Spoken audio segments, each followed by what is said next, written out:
Waterbury Public School system, which consists of nearly 30 facilities, a few hundred faculty and staff members, and over 18,000 students, have been making headlines of late, but not the kind you hang on the refrigerator.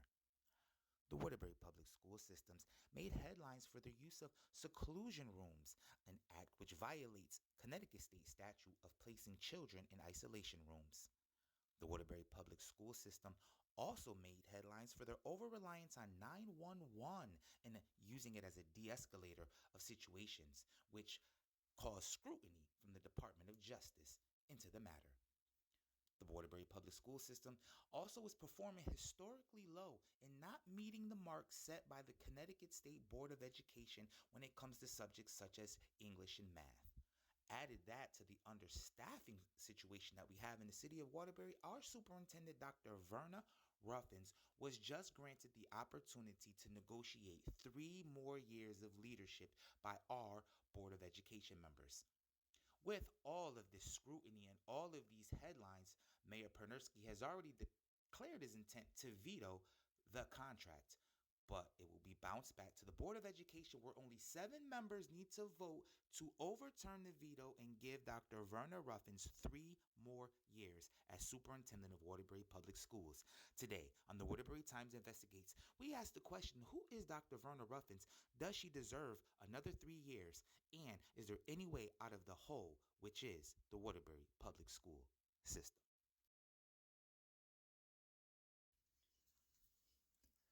The humble beginnings of Dr. Verna Ruffin began in the Lafayette Parish School System in Lafayette, Louisiana. Before Dr. Verna was the doctor, she was a band director of Edgar Allan Middle School.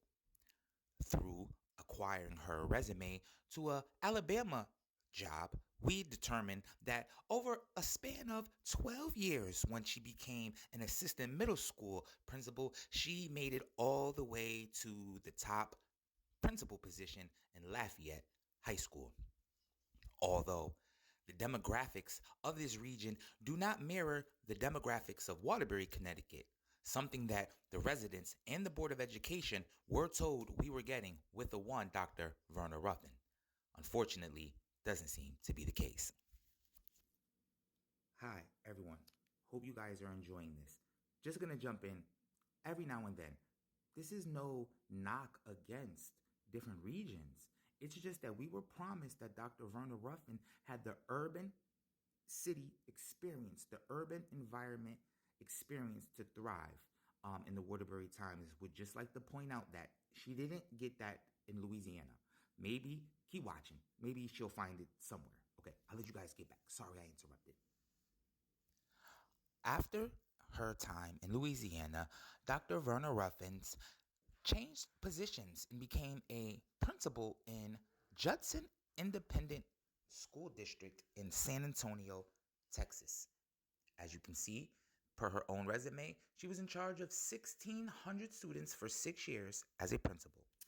And as a former hiring manager, this is what's called padding your resume. Look at how long she was in that position and look at how many students she says she was responsible for. Prior to this big giant number, the most students she's ever been responsible for was 1,800. We have 18,000 students here. Padding the resume.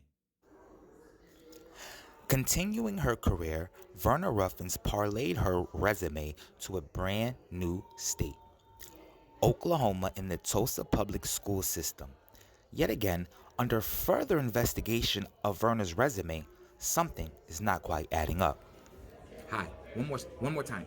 So, as you see, she became the area superintendent 2007, 2009. But in 2009, she became the assistant superintendent, which is very confusing to me. And she claims there are over 42,000 students.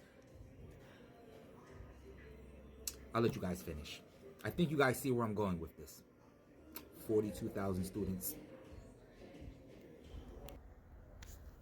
The structure of the Tulsa public school system is different than that of Connecticut.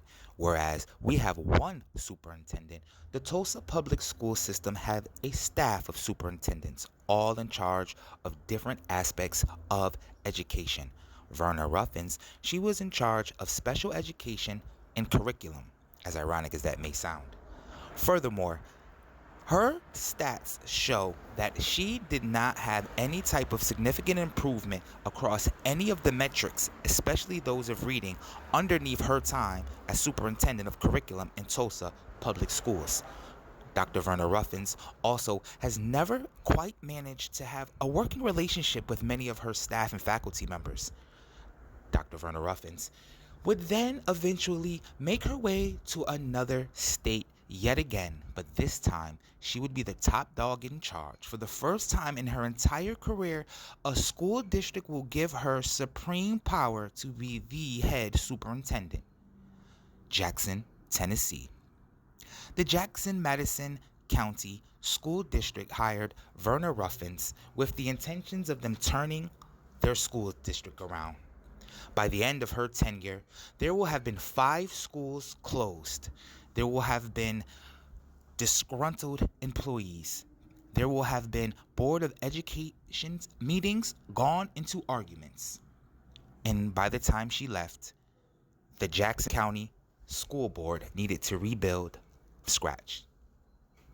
Coming up on part 2 of the Waterbury Times Investigates Dr. Verna Ruffin, we will get fully involved into what transpired in Jackson, Tennessee.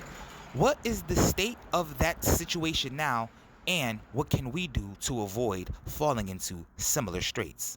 This has been DM Livingston for your Waterbury Times Investigates, part 1 of Investigating Dr. Verna Ruffins.